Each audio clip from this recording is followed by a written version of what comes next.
ఈ భూమి మీదకు వచ్చిన ప్రతి ప్రాణి తన ఆయుష్ ప్రమాణం పూర్తవగానే మరణించక తప్పదు.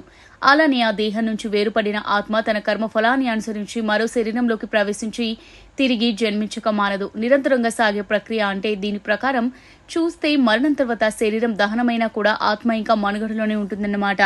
మరణం తర్వాత ఆత్మ ప్రయాణం, మరణించిన తర్వాత ఆత్మను సంతృప్తిపరచడానికి చేయాల్సిన కర్మల గురించి అష్టాదశ పురాణాల్లో ఒకటైన గరుడ పురాణంలో విపులంగా వివరించబడి ఉంది.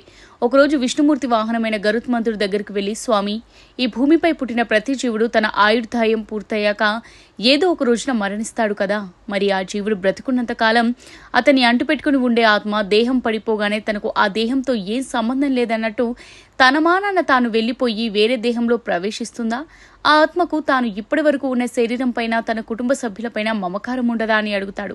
గరుత్మంతుడి ప్రశ్నలన్నింటినీ సావధానంగా విన్న విష్ణుమూర్తి చిరునవ్వు నవ్వి, ఓ గరుడా, నీకు జీవుడు మరణించిన తర్వాత ఆత్మ ప్రయాణం గురించి వివరంగా చెబుతాను విను అంటూ చెప్పడం మొదలు పెడతాడు. గత జన్మలో చేసిన కర్మల ఆధారంగా అతడు ఎటువంటి కుటుంబంలో పుట్టాలి, ఎటువంటి జీవితం అనుభవించాలి, ఎలా మరణించాలని, అతడు ఏ విధంగా మరణించాలని నిర్ణయించబడి ఉంటుంది.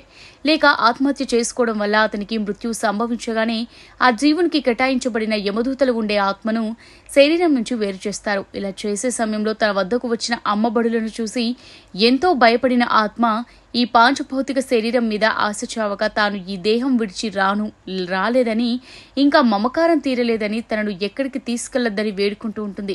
అక్కడ జరిగే తంతునంతా ఆ ఆత్మకు చూపిస్తారు. ఆ సమయంలో ఆ ఆత్మకు, ఈ జన్మలో నీవు ఎటువంటి కర్మలు చేశావు, నీకు దగ్గర వారు ఎవరు, దూషించేవారు, నీ గురించి నీ కుటుంబ సభ్యులు ఏమనుకుంటున్నారు తదితర విషయాలను యమదూతలు కళ్లకు కట్టినట్టు వివరిస్తారు. ఎన్ని పాపపు కర్మలు చేశానా అంటూ అనేక రకాలుగా దుఃఖిస్తూ ఉంటుంది.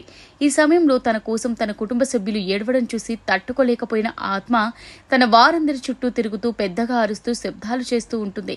తన వారందరూ కడసారి చూపు చూసిన తర్వాత ఆ పార్థివ దేహాన్ని కుటుంబ సభ్యులు, బంధువులు దాన సంస్కారాలు నిర్వహించడానికి శ్మశానానికి తీసుకెళ్తారు. తట్టుకోలేని ఆత్మ, అయ్యో, ఇప్పటి వరకు నా శరీరాన్ని ఎంతో ప్రేమగా చూసుకున్నానే, చిన్న గాయం కూడా తట్టుకోలేని శరీరం ఇప్పుడు ఇలా కట్టెలో కాలిపోతుందంటూ రోధిస్తూ ఉంటుంది. దహన సంస్కారాలు ముగియగానే 12 రోజుల పాటు ఉంచుతారు. ఈ సమయంలో మరణించిన వారి కుటుంబ సభ్యులు 12 రోజుల పాటు పిండదానం చేస్తూ ఉంటారు. అప్పుడు మరణించిన ఆత్మ యొక్క అంగంలో పునర్నిర్మాణం జరుగుతుంది. అయితే ఎవరైతే చనిపోయిన వ్యక్తికి ఎలాంటి కర్మలు నిర్వహించారో 171వ రోజుకి యముని సోదరుడు అయిన విచిత్రరాజు పరిపాలించే విచిత్ర భవనం అనే నగరానికి చేరుకుంటుంది.